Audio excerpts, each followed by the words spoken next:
Again, my name is Stephanie Lancaster. I hail from Memphis, Tennessee. I'm the program director and the SOTA advisor at the University of Tennessee Health Science Center in Memphis. So we're a master's level program. And I threw together just kind of a really basic agenda, and you can, I think, see that on your screen. I thought we would just put our introductions in the chat to save some time so we don't have to do the round robin thing that seems to take some time. So if you don't mind, just put your name, where you're from, and your school, and you're welcome to put what kind of program you're from if you would like. I am going to be taking some notes, and again, I'll post that link. I put it the link to the notes in the chat box in case you want to access that, and everybody's welcome to contribute to that if you like. And I will post this all on the Facebook page, which if you're on Facebook, if you are not already in the group, if you want to SOTA faculty and SOTA advisors, you'll find that group. I did put a note recently when someone requests to join that group that they should see that says it's not for students, because I'm getting, it seems like 2 or 3 students every day are asking to join that group, and they seem like they're OT students. So I don't know why they're trying to join a Facebook group that says SOTA advisors. Maybe they're just reading that first word, but I'm trying to message them and say this is just for faculty who are or might be serving as advisors. So that way we can kind of connect. And I have a Google folder that I just posted the link to on the Facebook page, so people can put stuff in there. If there's anything you want to share, like a newsletter, I'll put some stuff in there too. And you know, I'm all about streamlining and systematizing and sharing things. And so anything that my students or I create, I'm happy to share, and anybody else is welcome to modify that, you know, or take the idea and use it with you in your own SOTA too. I think one nice thing about SOTA is I don't feel like we're competing at all with each other. We're really just kind of all in it for the similar set of purposes to kind of enhance our students' education and preparation to enter the field. And I see SOTA as kind of like a precursor or the training wheels version to AOTA membership. So students can kind of get the idea of how great it is to belong to a professional group. So next, I thought we would just kind of open up the floor for discussion. And this is kind of how we've done it when this group has met in person at conferences the past several years. I'm interested to know if you have certain goals for your program, SOTA, and then if you want to share ideas of things you guys are doing or planning to do or have done, ranging from field work to advocacy to socials or anything you want to share. So I'm absolutely not trying to take charge of this group. I'm just the facilitator. So I want to open it up to you guys to share. And again, you know, I'll kind of jot some notes and then post this afterwards, so everybody will have access to it for the record. So anybody want to share some things that your group is doing or planning to do? Donna, you want to go? Sure, I'll go. So I'm from the University of Michigan Flint. It's an OTD program. We're now in our second cohort. In April, our SOTA sponsored 5 one-hour virtual meetings in conjunction with our state's regional chapter. The students developed the presentations. They selected whoever was going to speak, or they spoke themselves. And we ended up having a lot of people from around the state, because it was virtual, being able to do that. So it kind of inspired some of the other programs in the state to perhaps start to try and link with their state organization and, you know, the regional chapter meetings. That's great. So who attended that? Was it like prospective students, current students, or people in general? It was clinicians Very and nice. OT students. There were topics of, one was we were just, in the whole thick of COVID. So we had people from our state organization and I think AOTA talking about telehealth was one. We had someone who was working as a clinician come and talk about how occupational therapy had changed as a result of COVID. We had the students did a presentation on calming and arousing sensory issues in the midst of COVID, and I don't remember what the other ones were, but we advertised it through our state association, and anyone that wanted could join. And we had probably our highest number was about 35, 40 people who attended. That's really good. Did y'all have it on a weekday evening? We did it. We just picked Thursday evening. There were 5 Thursdays in April, and we linked it to, April is OT month. And Did you offer continuing ed credit? We did. Wow, that's awesome. Yep, we did. And as a result, we just finished our state association annual conference, and 2 of the students did a 2-hour workshop on human trafficking, domestic violence, and things like that, and what to look for as an occupational therapy practitioner. And it was very well attended and well received.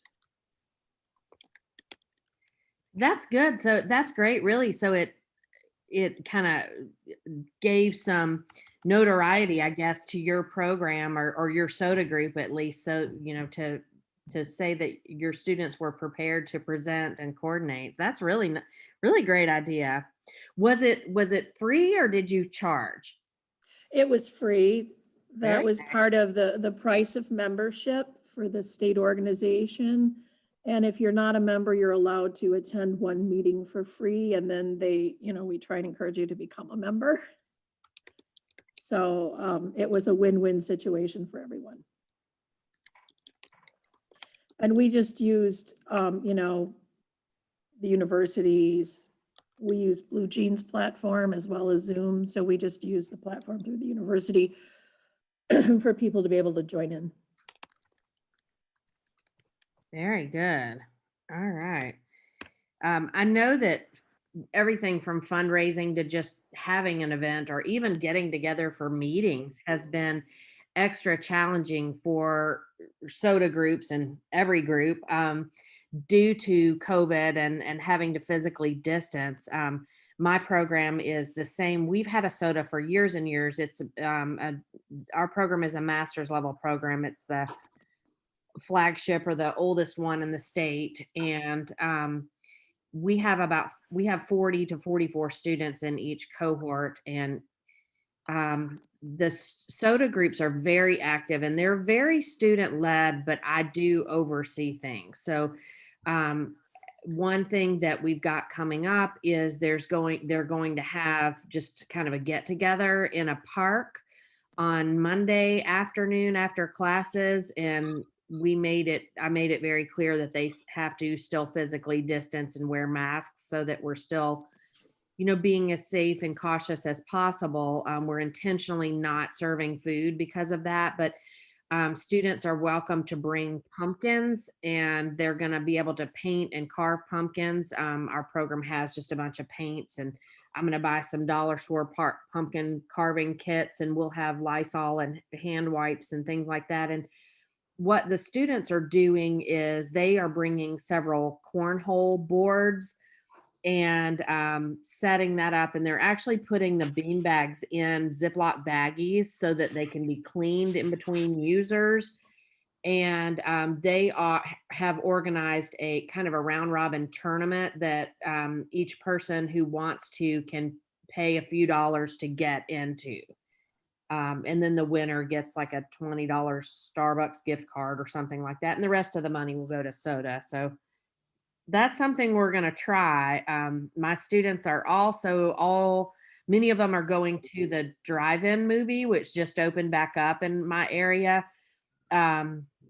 in small groups, but they're going to kind of park in a similar area this Friday night. So just looking for things that they can still socially distance, but still, see each other, I think is challenging. Anybody else want to share what your program has done or is doing?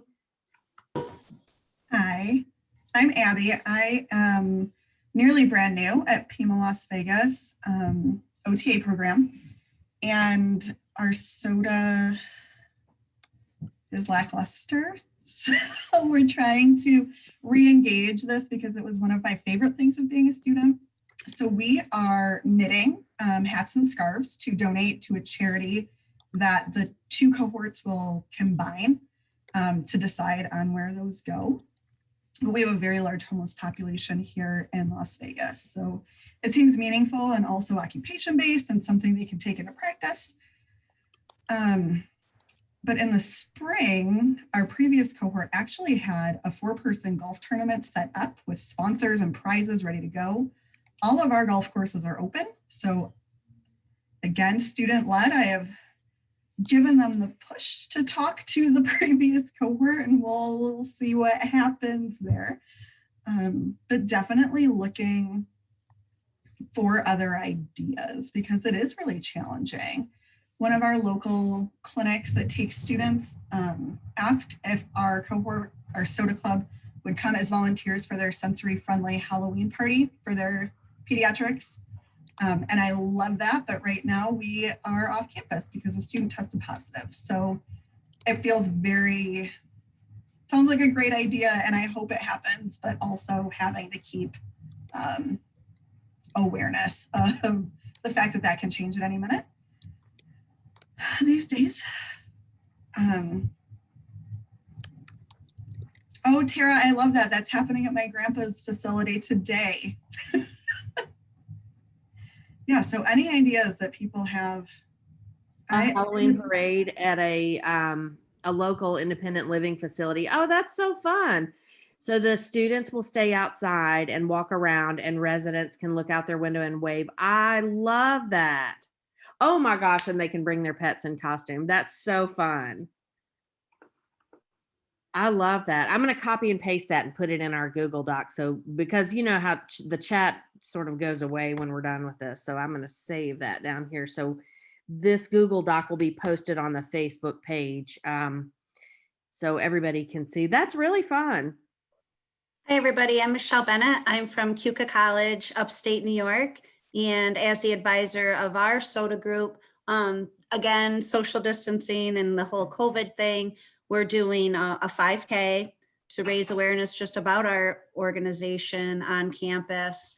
As many of you probably do, the students have to, through our Senate, the Student Senate, do a community service, do a campus-wide event, things like that. So we always do a pet therapy, and we're not able to do that. So we are going to do the 5K, and we're, hopefully we're working with our recreation department to make sure of the social distancing. I had the students make what do you want to tell your faculty about COVID and how it's affecting you, that was sent to the program directors listserv. I'm sorry, the program directors for the summit that'll be taking place next week. And I was curious, maybe we'll talk about this later, but I'm having a hard time getting students to learn more about advocacy. And, it's great that they're doing all these fun things, and it's great that they do some community outreach, but I'd like to see our group go even further into some more advocacy. And I just wondered if anyone else does. I see somebody does a virtual Hill Day, and that's great. How do you prepare for the virtual Hill Day? And so that's the kind of information I was looking for. Hi, I can go too. My name's Colleen Muse, and I'm up in Massachusetts at Bay Path University. And we are still very much in a lockdown up here. We are not allowed to do anything live. We have some labs in groups of 10, but we're not allowed to kind of go anywhere or have the groups do anything at all. So some of the things is our students are really, as we all know, kind of craving connection, right? So our group this year started a newsletter for like the entire cohort. So kind of even like some of this COVID like tips and strategies and how to survive and different, like they pick different topics about a different area of OT, or they interview a practitioner, some of those things to just kind of get some of that connection with each other is one thing they did. They also went to Hill Day, like the virtual Hill Day. They also started a mentorship program this year. So the second, we're an MOT program. So the second years are kind of pairing themselves with mentors for the first years to kind of give them some tips and strategies on how to survive online learning and kind of who is who and how do you find people now that we're even, you can't run into them on campus. So how do you find the people that you need to find, and where do you find your advisor and kind of all that jazz, right? Like it's the stuff that's a little more murky. One other thing that they did is a couple of them took on the backpack awareness thing and made some flyers to go to local pediatricians and sent out to all local pediatricians just some tips for like back to school, what your students should know and how that might be different in this online world, because I know my kids are in 4th and 6th grade and they are bringing back and forth computers to school, and my daughter has like all these crazy bags, and so they kind of really talked a little bit more about how they may be not able to leave stuff in their lockers and how do they kind of address some of those things. So that's how we were handling it. We newly revamped our SOTA. This is only our kind of second semester getting back into it. We had it and then it dropped off the face of the planet for a while, and we're just kind of reinvigorating it again. So just looking for some new ideas too, I think, to do some exciting things and community outreach. And I love the advocacy stuff too. So I'm excited to hear what folks have to say about that too.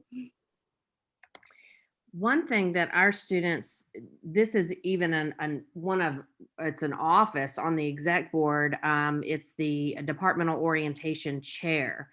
And so that's an elected position, and it's kind of like a party planner, I guess, but it's one student in the second year class, or actually the first year class towards the end of it, that coordinates a party a couple of months before the incoming class starts. And so our new students start in January. And so that event is actually tonight at 6 o'clock, and we're doing it virtually for the first time. So all 40 of our first year students will be there, and all 44 of our new students will be there, and all of our faculty. And they're playing Kahoot games, and they're going to have the first hour with faculty kind of talking about logistics and just getting to know stuff about us. And then we're going to get off the call and it'll be just a student panel, and they're going to they always assign what they call their bigs and their littles. So just like you guys just said,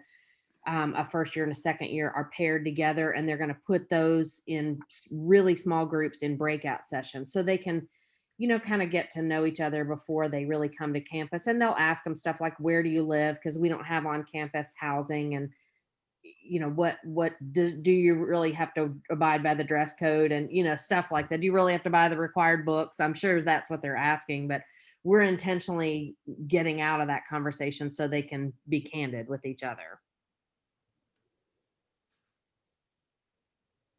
Any other ideas? Well, I have to brag about our vice president this year, who undertook sending out a newsletter every month to everybody about what the focus of the month is. So she has addressed things like mental health. She's addressed, this is PT month, and she's saying, hey, we need to recognize our PT colleagues. And then she's also put in a whole bunch of other little topics. It's also Down syndrome month, and she's put in stuff about that. Just small little educational things in a once a month newsletter. So I'm really proud of her for doing that. And she's also organizing once a month the continuing ed from AOTA, the webinars that are recorded. And so she, with our SOTA money, is buying, a couple of, so 2 to 3 per semester she's going to have that people can come in and listen to, and we do it on Zoom, and she gets to share her screen and we get to listen to this webinar for everybody for $20. And so she checked it out and it was cool. And our group did a 5K that was a virtual run walk, and you just signed up, and then they had t-shirts made, and it was to benefit Special Olympics that they did. And because we can't do all of the wonderful community outreach program things that we normally do, they are creating little mental health goodie bags. They'll be basically kind of lunch bags with coloring pages for kids and mental health coping things. And when they can get together and put this all together, they're going to go around town. We're a very small town of like 5,000 people, so it's teeny tiny, and set up some places where people can drive by and pick up these little mental health bags for the community.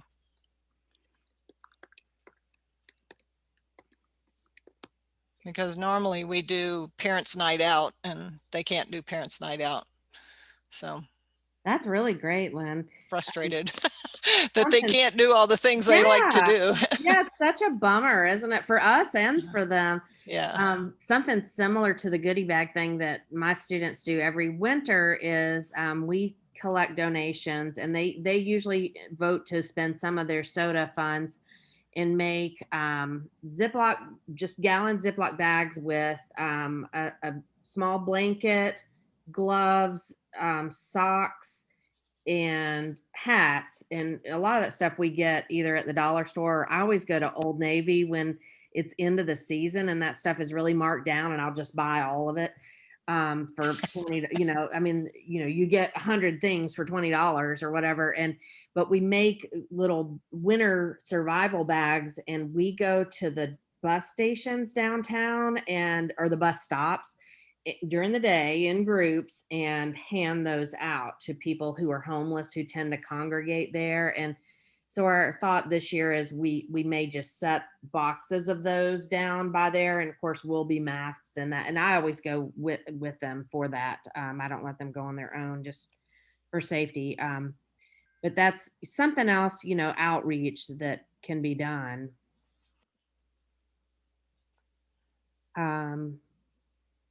I like that idea. Jenica, is that how you say your name? I like that idea. Yes, that's me.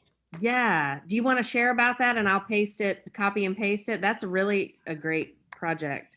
Yeah, I mean, this was totally student-led. I think with the way kind of like how our SOTA is kind of structured is, we have our exec board, right? But then we also have all these other kind of leadership roles that other students outside of the exec board take on. I think it was also mentioned in the chat, like, we have a specific ASD rep, or like like a specific like advocacy person. So then they're not necessarily part of the official official SOTA board. However, like they come to kind of some of the meetings just to ensure that everybody's on the same page and that everybody's kind of on board with like the different opportunities and things like that, to keep communication lines open. So I think in terms of that, it works really well to kind of divvy up all the stuff that's going on, and then students can kind of pick and choose what they want to participate in. Similar to other places, we're also kind of like in a lockdown format. So basically with this specific type of, fundraiser activity is, we're still having in-person labs. So for students who come in, it was kind of like an easy thing to set up, where it's like, okay, we're just requesting people to donate their t-shirts, so you just have to bring them in when they come into lab. So it's kind of super safe. So then once they bring it in, the person who's taking the lead will either like launder the shirts, and then they can kind of put the kits together and then kind of send it its way. And so it's kind of easy, fairly easy thing to do. I love that idea. That's really great. Mm-hmm.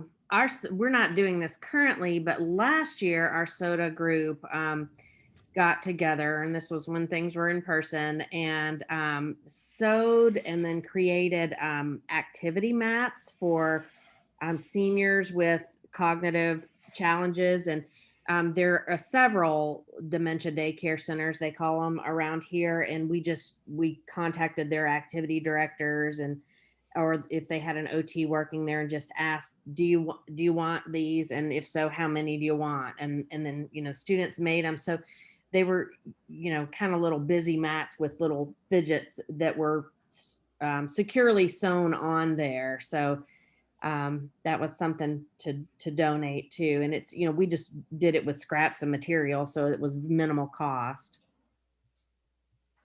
I'd like to add that one of the things our students have done is they have learned to make something called plarn. Do you guys know what that is? No. Okay, so it's using plastic bags and making these long strings. And what they have done is make bed rolls or mats for people that are homeless, and also pillows. And so we have donated several pillows and just sets to the homeless population nearby. And that has been so welcomed. And so if you guys have anybody that can teach you how to make this plarn, and you use these gigantic needles to make these, and you have to cut the bags just so and everything, but really rewarding. So I just wanted to throw that out there too. That's a great idea. And it's, upcycling, I guess. I bet students can find out how to do that on TikTok. I think one of our students too made an informational that might be on YouTube, where she showed how to do it. I know she did it for she's in the first cohort, and she did it for our second cohort. So I'm wondering, I'll have to find out if that's anywhere where someone can access it, but really, really were rewarding. And those things are cleanable, they can be wiped off and everything. So really, especially important in this time, Mhm. Well, Justine, if you come across that video, if it is shareable, if you could share it just post it on the Facebook page for. Yeah, absolutely. I will. And if it's not, I'll ask her if she minds making it available. Yeah. So, I'm going to see that student Friday, so I will ask. Thank you. Great ideas. So, hi, I'm Mindy, and I work at Mercy College in Dobbs Ferry, New York. Our SOTA organization is called MATSA, the Mercy OT Association, Student Association. And we're really just starting up again, where we've also things have kind of just wasted away a bit. The demographic of the type of students that we have at Mercy is, it is a weekend program. The master's OT program is weekend, and most of our students are working full-time. This may be also a second career for them. Many come from disadvantaged homes, and we serve disadvantaged areas in the Bronx, in New York, and what have you. So a lot of our students, and one of the reasons why I was very interested in joining this group, is to really try to build a sense of motivation to be able to do more things beyond, let's just get together online to have a glass of wine on a Friday night to get to know one another. So I was wondering if anybody could, I'm loving what I'm hearing with all of these ideas, but how do you get the students to the next step of wanting to do things like this and empowering them to do so? That's a really good question. And I will tell you, that's something that came up at the past couple of get-togethers that we've had in person at conferences. Is it seemed like if there were any post-professional OTD programs or OTA programs, it seemed like those that kind of fit the description that you're talking about, weekend programs, or Those that had maybe more non-traditional students, it's harder for them to do things, you know, to get students motivated, but yeah, they have other concerns and worries, and Right. you know, maybe their goals for their SOTA group are different than some more traditional programs, so less social and more advocacy and professional development out there. Does anybody have any experience with that or ideas for that specifically? I just wanted to say, I agree with that. We are kind of a COTA bridge program. So our students are all working COTAs and they are moving to OTRs. So we see them 7 times a semester. So they come on Friday night and all day on Saturday. And so they're not super active on our campus, so to speak. And they come from all over in neighboring states. And so it is tricky to kind of get them involved. I think one thing that's been helpful is the students who live more nearby the university have been really good stewards, so to speak, to kind of find out what entities are out there that could benefit from some SOTA activities. And those students that are local sort of motor, so the other students will make things or gather things or get donations, and the students local will go and deliver it and things like that. And so, so they're, you know, teaming up and they're each having some different kinds of ways to participate, but they're still getting that, you know, service piece in that they need. I think it's important that each year, as I gain new e-board members or executive board members, is to review the goals of the program. And as I had mentioned before, our any student group that is through our Senate, our student Senate. So if you can establish that through the organization that you work for, the college that you work for, university, then you can find out what their expectations are and then have those students set up those goals, strategic plan goals, all of that can be incorporated into, and I know that's where I had to start. So hopefully that's helpful for you. Yeah, I do think that that's a really great idea. I know I've been watching the chat. I know Heather. Hello, Heather.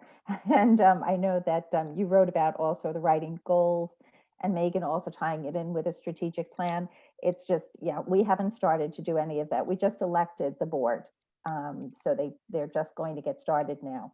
But as their liaison, I would like to really provide them with some sort of structure. So thank you. I think that's where we need to start. I didn't mean to like derail of all the wonderful collaborative ideas. No, I think it's important to bring up challenges as well as, you know, things that have worked. What other direction can we go with that? And I mean, one thing, several people have commented on this in the chat box. If your SOTA group has diversity and equity and inclusion as a goal, that they might want to have a diversity chair or diversity committee, or move into the next phase and have a COTAD chapter. And if you're not familiar with COTAD, that's the Coalition of Occupational Therapy Advocates for Diversity, and the website is cotad.org. I'm on the executive board, so I'm putting a little plug in there, but I don't want to derail. They have their own meetings and that kind of thing, but many SOTA groups have a COTAD chapter as a committee under SOTA, and they will do things that are DEI related, including professional development, things like TED Talks or going to the Civil Rights Museum, or, you know, things like that together specifically. So that's something else. If your SOTA group wants to get into that and hasn't already, direct them to cotad.org and they can find out how to do that. It's a great idea. May I ask 2 different questions real quick? Absolutely. So we've been discussing at my university, Megan from Cincinnati State University in North Carolina, establishing a COTAD chapter. So are you saying you have your COTAD chapter kind of in officers and all that kind of under SOTA, and that works? Yes. Well? And okay. actually most programs that have going on 70 COTAD chapters across the country right now, and most of them are set up like that. Some, it just seems easier through a lot of universities to do it that way rather than getting permission to start a new organization. But some are not allowing that to happen, some universities, and so then they do set up a separate, but COTAD allows that either way. Okay, that's great. And then one of the challenges, in addition to some of the things Mindy mentioned, that we have is, we try and have our first years and our second years, together at the SOTA meetings and events. It's so hard with scheduling. The first year schedule is different than the second year schedule, and when one group can meet, the other can't meet. Does anybody run into that challenge, or do you kind of try and have the groups do separate events, or? Our groups normally meet over lunch, and we're allowed to eat lunch in our classrooms with, a heads up to now this is in normal times, not COVID times, but normally they can, with a heads up to housekeeping, they're allowed to have lunch in a classroom, and housekeeping just provides us with a bigger trash can than normal to put trash in afterwards, and everybody just brings a lunch and they just have a meeting during lunchtime. That's how ours typically do it too. In fact, we'll intentionally schedule our meeting during the lunch hour when both classes are on campus, or when one class has class in the morning and one in the afternoon, just to get more people to come. Thank you. I'm Dominique. I'm from Samuel Merritt University in Oakland, and we had to, for faculty, block out a time when we could all meet because it was becoming such a problem with the overscheduling. And then we realized that also helped the students plan their meetings.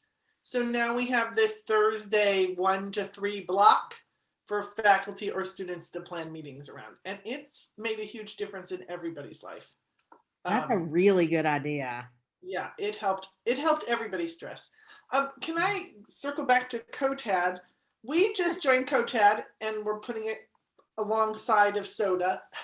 But I will say the whole process to join took 6 months. And I was wondering if there's a way we could look at like facilitating, helping that happen faster through SOTA organizations, or I just know my students were so enthusiastic, and by the time they wove their way through the process, some of the enthusiasm had diminished. So I'm not sure why it took that long. I mean, everybody who works with COTAD is volunteer, so right, of course, yes. And it was the paying the dues. It was the paying the dues to be an official chapter that took a long time. Well, but maybe it was COVID. Maybe it definitely could have been. Yeah. You know what? Now that I think it was exactly that window. They do ask SOTA groups or student groups to do what is a very basic needs assessment, just to kind of, it's all about teaching them stuff as they're doing it. And they really want the students to do it. It's very basic. There's a form they have to go through, and then they turn that in, and then they, get access to a shared drive with all kind of forms and things like that. And then they pay their dues, which is $100 for the year. And they really are good to go. They have a one-on-one meeting with the COTAD, actually, who's going to be the COTAD president. Right now, she's the vice chair. Who is in charge of that program, and she walks them through it. And then they start having quarterly calls with all the COTAD chapter chairs and sharing ideas and things, kind of like we're doing. So I'm not sure what, it must have been a combination of things for that. It should not take that long. That's atypical. You know what? Now that I think about it, I realize it must have totally been COVID, because it was March to September. Yeah. And now that I think about it, was exactly the same time frame. So, yeah. Well, I'm so glad they're paying the dues. So I'm sure, like, maybe they mailed it into somebody's campus and no one's on campus, and could have been. It should be, maybe a couple of months at most. But it could be faster if people exchange emails in a timely way. But I'm glad that y'all are on board with that. So there's a question in the chat about the ASD rep, if your SOTA has that, and does that person go to conference or to the student conclave or any or both of that? Does anybody want to share about that?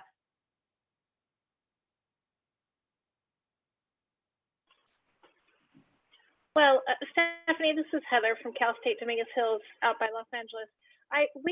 It's taken us a while to get to this point because we're a public program with the state of California, and so it's not like we have all sorts of resources lying around. But we have worked our way. Our program's about 22 years old now, and over the years we have developed enough strength in our three core. We have three student clubs, one of which is SOTA. We've built enough momentum and sustainability and core activity within all of them that the clubs themselves used to generate all of the money to pay for students to do those kinds of things. And it's actually morphed into something that we've built slowly into the department budget. And so the philosophy of our department basically is to send as many students out to as many things as possible. And therefore it's all separated for us. Our ASD rep is one person, the conclave people, we usually send 2 to 3. Annually is someone else. This year, the conclave is so affordable, by the way, we hope to send several, right? Without travel expenses and all of that. So we've separated it all out, but it took time to get there. And we started in a place of the students really taking full responsibility to raise the funds through whatever kind of fundraising to send anyone. And then we went through a period where, because the department's own budget got stronger, the club started moving into other things for their expenditures. But the amazing thing this year was that when we actually engaged the strategic planning process with them and started educating them on not only how to build and execute good ideas, but how to make sure that they're sustainable, our SOTA president and her surrounding leaders then flipped back around to the way things used to be, meaning she then looked at us and said, oh, I get it. I get the idea of sustainability. Therefore, we are now very interested in building our own scholarship that we will offer to students annually. And they managed to come up with a plan. It just launched this week, actually. The applications went out and they're due at the end of next week. And they launched a commitment of $500 a year that they want to go to 2 students at $250 each. And our department, at least for this year, is able to match it. So it'll go up to $500 per student. And of course, we encourage them to spend it on professional development, going to these other things or whatever. But I find it fascinating that our SOTA leadership made that leap to not just, this is a good idea and we currently have the people committed to doing it, but this idea of long range planning. It was very exciting for me to see them find themselves. I've been saying it, but as we all know, they kind of have to find their own way to integrate the thinking. So anyway, so that's the answer to the ASD question. We actually try to send students out, different people out across all of those activities. And then the one thing we haven't yet built that I'm hoping to build this academic year is a consistent and sustainable process by which they come back and share what they learn at these events. Right now they do it through Instagram and various informal means, but we're really trying to have them see themselves as a group that reports back to the entire faculty and staff as well, that they're a part of a whole department, and that there's a way that you kind of prepare a summary of experiences like what's going on at ASD. And because we do have monthly full faculty meetings that the students send representatives to. So we're hoping to create reporting forms for them and formalize that a little bit more for them. That's a great idea. I like that. I actually really like that y'all have monthly student faculty meetings. That's something I think some programs have maybe done in the past, but have fallen off in doing because of COVID stuff. The program where I am, the SOTA group, does fundraising, and some of that's spent on social stuff they do for each other or themselves. Some of it is spent on outreach, but their big goal is to raise at least 500, and usually they raise closer to 1,000 to contribute to a scholarship fund for future students. It doesn't go to their group, it'll go to future students. And they have a rubric and application process, and their long-term goal is to get that endowed, which I think like at most universities that requires $25,000, and then it would always be sustainable, and just the interest that comes off of that would go out for the scholarship, but it would in theory last forever. So we're a ways from that, but I think it's good for them to know how that process works. Speaking of fundraising, that's something that we've spoken about at previous SOTA advisor meetings. And I'm always curious to know, and this is extra challenging with COVID, but anybody want to share what your SOTA group is doing besides t-shirt sales?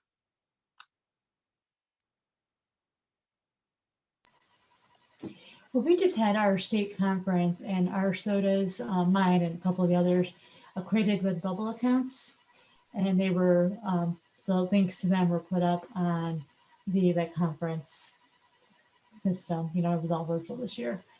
So we sold. I mean, we're still selling a decent amount. I hope the other SOTAs did as well. What is it that they sold? It's called Redbubble. So basically, Redbubble, the students created a design, and this isn't my SOTA exclusively. Other SOTAs created one too, and we all had our own links. And then you can go and look at the designs, and then you can select what you want it on. And what's great is Redbubble takes care of producing it, shipping it.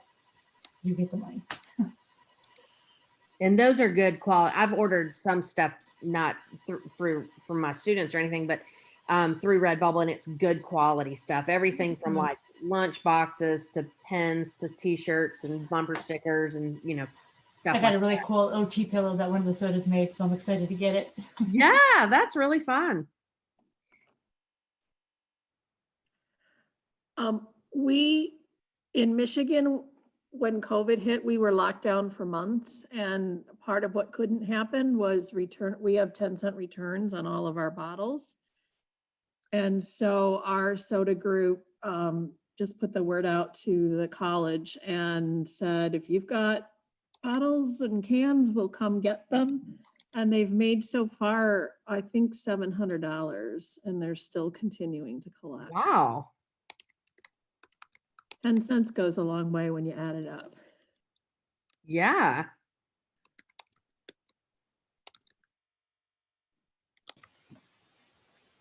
That's really good. Our pre-COVID, our SOTA group had several bake sales a year, and we're a medical campus, and it seems like those, med students, dental pharmacy students are very hungry. And so they would set up usually over the lunch hour, usually in the building where a lot of that traffic comes through. And what I liked about that is it kind of was, people would say, oh, you're from OT? What is that? Is that PT? And then they could give their sort of elevator speech as they were selling them the cookies or whatever. So they would sometimes make a couple $100 on one of those, but it was as much for PR as it was for fundraising, I think. I want to show you guys, we did these. So these are called Badge Buddies, and they're like Velcro, and so you can do like all kinds of cool things. I got this one to wear for this weekend. But so if you have somebody who wears a badge, and we had each student sell 4, we sold them for $10 each, and they came with one. And then I liked it so much, I have gone back to the website and ordered like more for a couple people I want to give them as gifts for. The name of the company is, oh dear, My Sweet Ellie, I believe. Sorry, it came in a card and I kind of threw that away. But I just thought it was cool. It has everything anyone would like. Cute sayings. I mean, I like to ride a bike, so I got one with a bicycle on it. So it's just kind of your way. If you're not big into, dressing for holidays, this is nice. It's kind of subtle.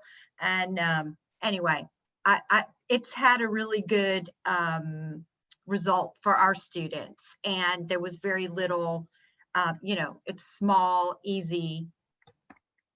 That's really cute. And I'll find out before we sign off what it was exactly. Okay, thank you. That's really, really cute.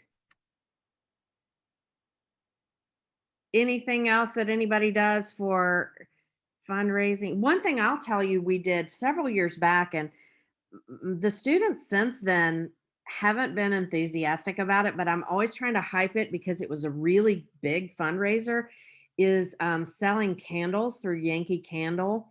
And you just, I mean, it's kind of like selling Girl Scout cookies. You get the order form and then take orders, and then people pay, and they can pay online, so the students don't have to collect money. And the coolest thing about it was the candles were actually shipped to our homes. So, and they did that sale like right around Thanksgiving or maybe a little bit before then. So in that time, my own kids were in high school, and I just ordered all their teachers' candles. And, I mean, I love Yankee Candles, and our students made on that one sale over $1,000. And one thing I liked about that sale is, besides the $1,000, is that they didn't just sell to themselves. That's what I'm always trying to say or suggest to them. Like, don't just make something or sell something that you guys are only buying. You want to, sell it to other people, so that you're making money besides just off yourself. So you might look into Yankee Candle as something, especially around holidays or around Mother's Day or some, times people might want candles. I just went there to look, and right now they've shut down their fundraising because of COVID. Aww. Okay, well, keep an eye on that. Just, maybe a post-COVID idea.